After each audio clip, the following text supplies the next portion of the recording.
Good morning, everyone. Welcome to another bathrobe edition. um, so this morning, it's Wednesday, March 5th, and today I have my first breast MRI. And yeah, not feeling great about it, feeling really nervous and scared for what they might find.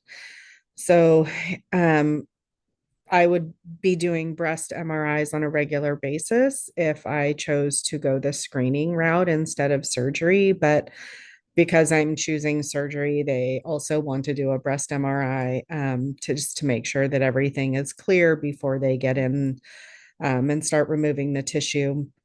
And even when I have the mastectomy in May, they'll send all of the tissue off to pathology anyway, because they'll want to screen and just make sure they don't find anything. And um, sometimes what's commonly found is called DCIS, which is basically a stage zero pre-cancer, but that will also dictate whether I need to go on tamoxifen or anything else. So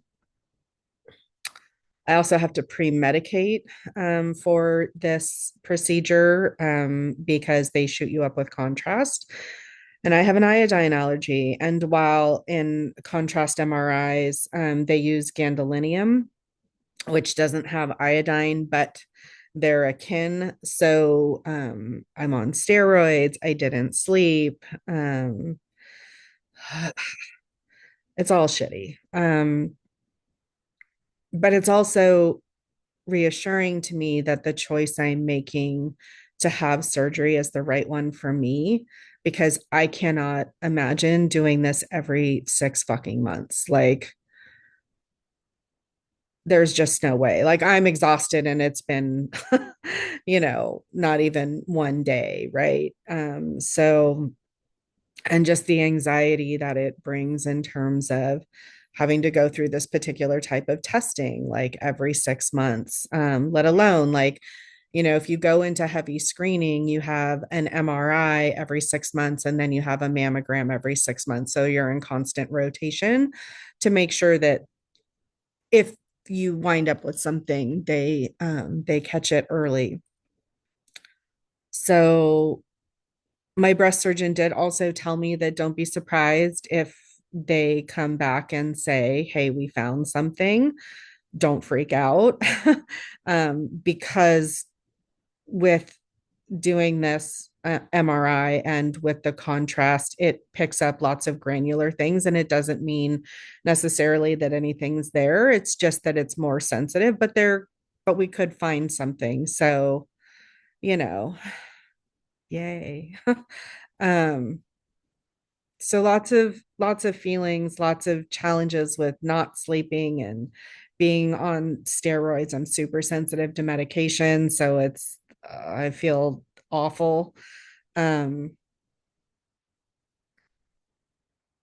but this is all part of getting to the other side, and that's really what I'm trying to focus on, is knowing that I'm doing this for all the right reasons, knowing that I'm doing this for my health and to remove the worry and the anxiety um from the whole thing. See, here you hear my voice too, it's like all crackly. So yeah, so one more hurdle to go through, and then we'll just keep on keeping on. So and I think, for all the women who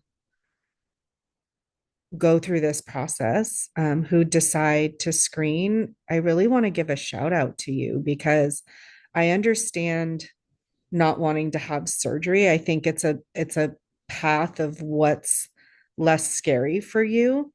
Um, Surgery, super fucking scary, right? Whether you go direct to implant, do a deep reconstruction, which is the hardest, which is what I chose because, I'm an overachiever. Or you decide to screen, right? It's a path of like, what is your tolerance level, right? Mine, I can't handle the long-term anxiety of constant screening, but for those who can, um I commend you on being able to have such a high risk tolerance and being able to go that route, right? And I I hope that for you in all of those screenings they never find anything, right? Um, and if they do, that they do find it early enough that you can take action and have a long, beautiful life. For me, I don't have that tolerance. And this has made it abundantly clear. Like just doing this once, I'm like, I'm out. um, so so that's where we are. And we'll see how today goes. So fingers crossed that we don't find anything and that I continue to be a provider and you know, get my surgery in May. So that's where we are. So I hope you have a beautiful day and I'll talk to you soon.